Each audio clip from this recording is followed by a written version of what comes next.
মা বলতে আমাদের মনে সেই মুগ্ধ ভেসে ওঠে।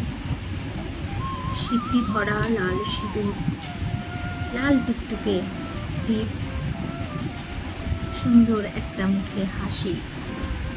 অক্লান্ত পরিশ্রমের পরেও মা বলে ডাকার পর মুখ ভর্তি এক রাশি হাসি নিয়ে সামনে আসা। সত্যি মারা আজব হয়, তাই না? মায়েদের মনে বোধ হয় ভগবান একটা আলাদা রকম শক্তি দেয়। মা হয়ে ওঠার পরই হয়তো নারীদের মধ্যে সেই শক্তির সঞ্চার। যখন ছোট ছিলাম, কিংবা বিয়ের আগে কিংবা মা হবার আগে, ঘুম যেন চোখ থেকে ছাড়তই না। কিন্তু মা হবার পরে সমস্ত কিছুর জলাঞ্জলি, খিদে, ঘুম। আজকে মা হবার পরে বুঝতে পারি মায়ের সেই অনুভূতিগুলো। সারাদিন সারা রাত চোখে ঘুম নিয়ে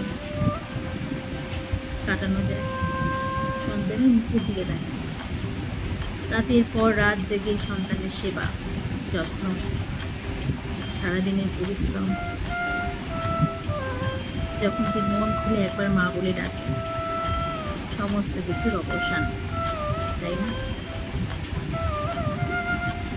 মা ডাকতে যখন শোনা হয়, সেই পুরনো দিনে ফিরে যাওয়া হয়। সেই মায়ের মুখ মনে পড়ে, ঘামে ভেজা সেই শরীর, মায়ের সেই গায়ের গন্ধ। আজ বড় মিস করি। মায়ের কোলের কাছে হয়তো বেশি থাকা হয় না, সেই জন্যই বোধহয় প্রচণ্ড মিস করি। মা পৃথিবীতে এক বড় শব্দ, এর উপরে হয়তো বা কিছু হয় না। মা যে সমস্ত স্বার্থের ঊর্ধ্বে গিয়ে সন্তানের জন্য সমস্ত কিছু মিলিয়ে দেয়।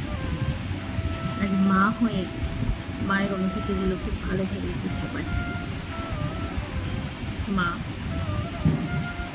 হয়তো তোমাকে বলে হয়েও কথা হয় না। আজ বড্ড অসহায় লাগে নিজেকে। হয়তো তোমার সেই ক্লান্তময় দিনগুলোতে আমরা তোমার সহযোগী হয়ে উঠতে পারি না, তোমার অনুভূতিগুলোকে হয়তো বুঝতে পারি না। আজ বুঝি মা মানে কি, বড় হয়ে ওঠার পিছনে মায়ের অবদান কি। অক্লান্ত পরিশ্রম শেষে মায়ের মুখে টিকিয়ে রাখতে হয় সেই একটা সুন্দর হাসি।